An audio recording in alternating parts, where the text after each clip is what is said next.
Hello and welcome to my channel. If you enjoy a ghost story, well, you've come to the right channel then. Sit back, relax, put on headphones to get the full effect. Let's begin our story. The malevolent spirit that invaded St. Paul's. In 1972, Peter Chapman of the Saratoga Springs Saratoga and Marty Hughes of the Greenwich Journal and Salem Press reported that St. Paul's Episcopal Rectory in Greenwich, New York had received visitations by at least 2 ghosts. The central figure in the accounts was Reverend William R. Harris of St. Paul's, who gave a detailed account of events in the rectory, including a chilling description of a malevolent entity's attempt to possess him. Late one night, he had awakened with a terrible sensation of pressure, being placed at the foot of his bed.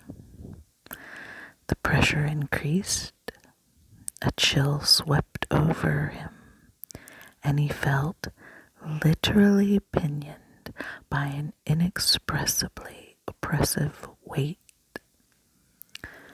Suddenly, a scant foot away from his face, he saw a shroud of whitish gray begin to form. In the portion of the shroud that would normally contain a head, he saw fierce, burning, laser-like eyes that were filled with hatred.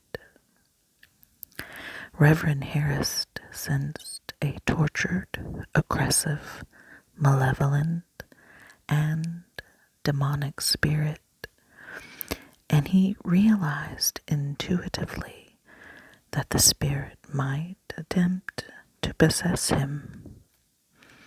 As a contemporary man of the cloth, he had previously regarded the notion of possession as a superstitious notion, but now he felt the definite need for counter-interaction. He thrust his right arm through the ghost and shouted loudly for it to leave in the name of Jesus Christ, and the spirit disappeared.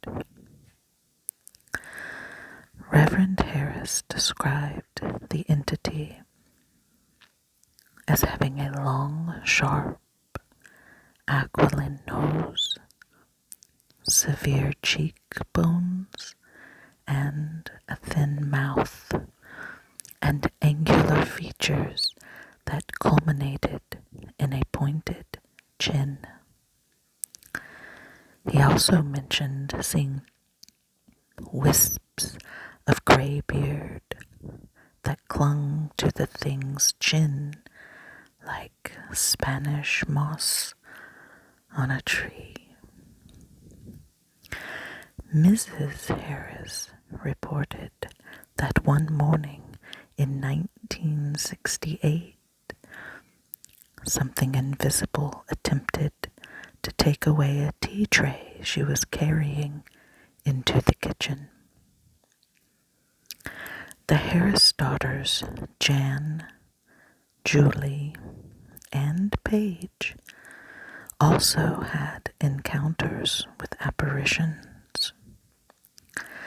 Julie and Paige once ran to their mother with the startling report that they had seen something white go down the hall, like an old man dressed in clothes from Jesus' time. Julie reported seeing the same apparition perched on the banister in the upstairs hall.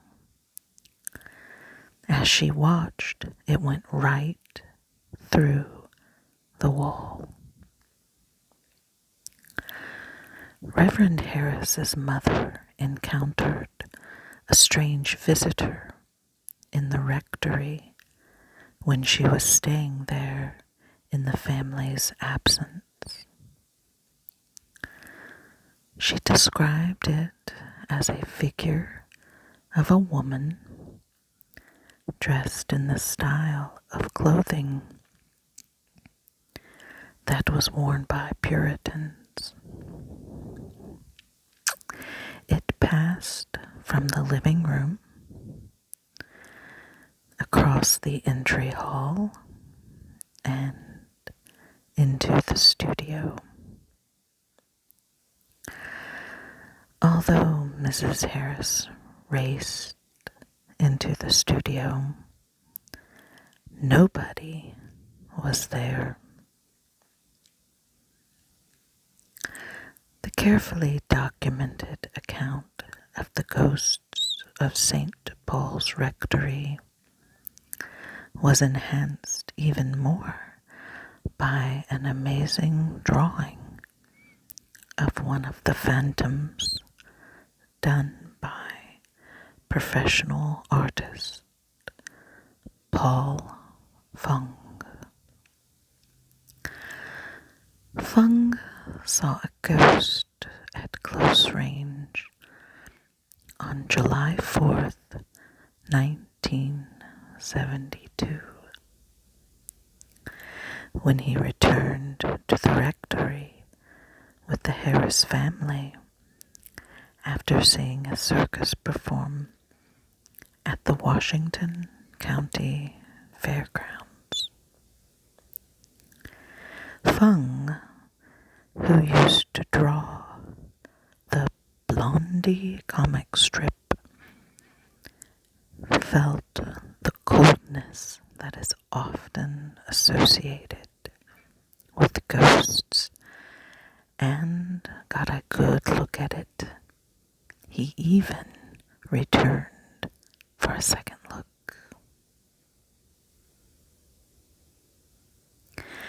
If you enjoyed this story, subscribe to my channel.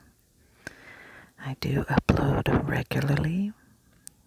If there's a story you would like to hear, comment below and hit the like button.